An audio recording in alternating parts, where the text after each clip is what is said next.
RICT ടെക്കിൻ്റെ പുതിയൊരു വീഡിയോയിലേക്ക് സ്വാഗതം.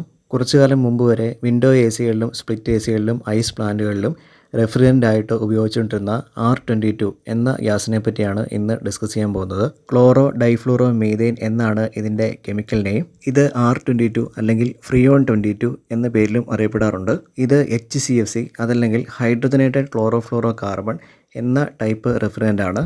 ഇതിനു മുമ്പ് നിലവിലുണ്ടായിരുന്നത് CFC അതല്ലെങ്കിൽ ക്ലോറോഫ്ലൂറോ കാർബൺ എന്ന റെഫ്രിജറൻ്റ് ആയിരുന്നു. ക്ലോറോഫ്ലൂറോ കാർബൺ അടങ്ങിയിട്ടുള്ള റെഫ്രിജറൻസ് നമ്മൾ അന്തരീക്ഷത്തിൽ തുറന്നുവിടുകയാണെങ്കിൽ അവയുടെ ഡെൻസിറ്റി വളരെ കുറവായതുകൊണ്ട് അത് നേരെ ഭൂമിക്ക് മുകളിലുള്ള ഓസോൺ പാളിയിലെത്തി ഓസോൺ കണികകളെ വിഘടിപ്പിക്കുന്നു.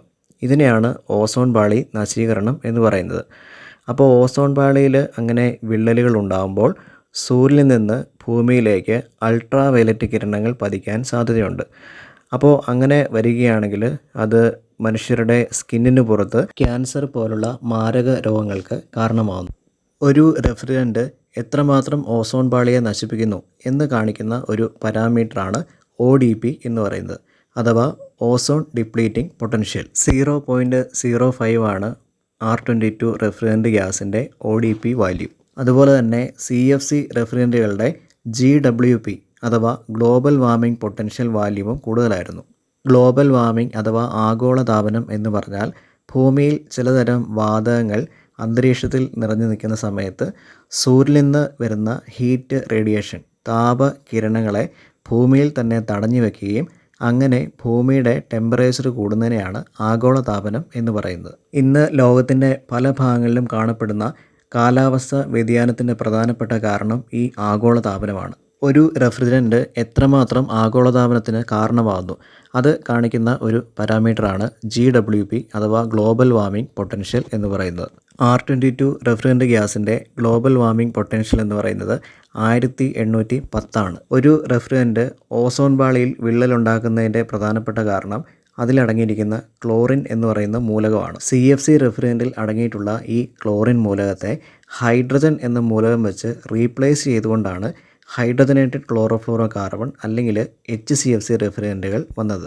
R22 എന്ന ഗ്യാസ് HCFC എന്ന ഗണത്തിലാണ് പെടുന്നത്. HCFC റെഫ്രിജറൻ്റുകളുടെ ODP വാല്യൂവും GWP വാല്യൂവും CFC റെഫ്രിജറൻ്റുകളേക്കാൾ കുറവാണ്. ഇത്തരത്തിൽ റെഫ്രിജറൻ്റുകൾ അടക്കമുള്ള 100ഓളം കെമിക്കൽസ് ഭൂമിയിലുണ്ടാക്കുന്ന ആഗോളതാപനവും ഓസോൺ പാളി നശീകരണവും കൺട്രോൾ ചെയ്യുന്നതിന് വേണ്ടി മോൺട്രിയോൾ എന്ന സ്ഥലത്ത് വെച്ച് 1987 എല്ലാ ലോകരാജ്യങ്ങളുടെയും പ്രതിനിധികൾ ഒരു കരാറിൽ ഒപ്പുവെച്ചു. ഇതിനെയാണ് മോൺട്രിയൽ പ്രോട്ടോക്കോൾ എന്ന് പറയുന്നത്.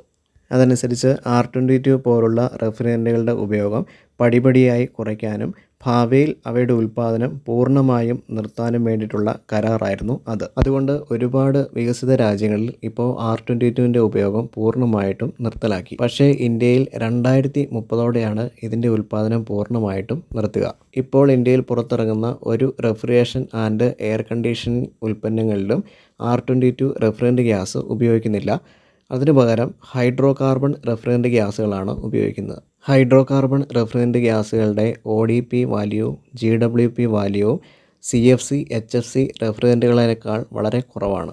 2010 വരെയാണ് R22 ഗ്യാസ് ഉപയോഗിക്കുന്ന റെഫ്രിജറേഷൻ എയർ കണ്ടീഷനിങ് ഉപകരണങ്ങൾ പുറത്തിറങ്ങിക്കൊണ്ടിരുന്നത്. സ്പ്ലിറ്റ് എ സികൾ, വിൻഡോ എ സികൾ, കൊമേഴ്സ്യൽ ആപ്ലിക്കേഷൻസായ air conditioning plant, cold storage പ്ലാന്റുകൾ, ഐസ് പ്ലാന്റുകൾ എന്നിവിടങ്ങളിലാണ് ഇത് കൂടുതലായിട്ടും ഉപയോഗിച്ചുകൊണ്ടിരുന്നത്. റെഫ്രിജറൻ്റുകളുടെ അന്താരാഷ്ട്ര കളർ കോഡ് അനുസരിച്ച് ഇളം പച്ച നിറമാണ് R22 സിലിണ്ടറുകൾക്ക് നൽകുന്നത്.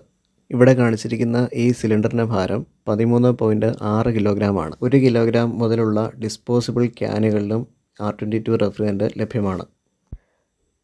അടുത്തതായിട്ട് നമുക്ക് ഈ ടേബിൾ നോക്കാം. ഇതെന്ന് പറയുന്നത് R22 റെഫ്രിജറൻ്റ് ഗ്യാസിൻ്റെ ചില ഫിസിക്കൽ പാരാമീറ്റേഴ്സാണ്. ഇതിൻ്റെ ബോയിലിംഗ് പോയിൻ്റ് അഥവാ തിളയ്ക്കുന്ന ടെമ്പറേച്ചർ എന്ന് പറയുന്നത് -40.8 ഡിഗ്രി സെൽഷ്യസ് ആണ്.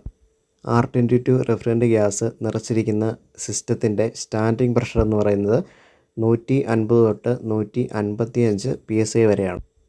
ഈ റെഫ്രിജറൻ്റിൻ്റെ സക്ഷൻ പ്രഷർ എന്ന് പറയുന്നത് 60 PSI മുതൽ 70 PSI വരെയാണ്. ഡിസ്ചാർജ് പ്രഷർ 250 PSI തൊട്ട് 300 PSI വരെയാണ്.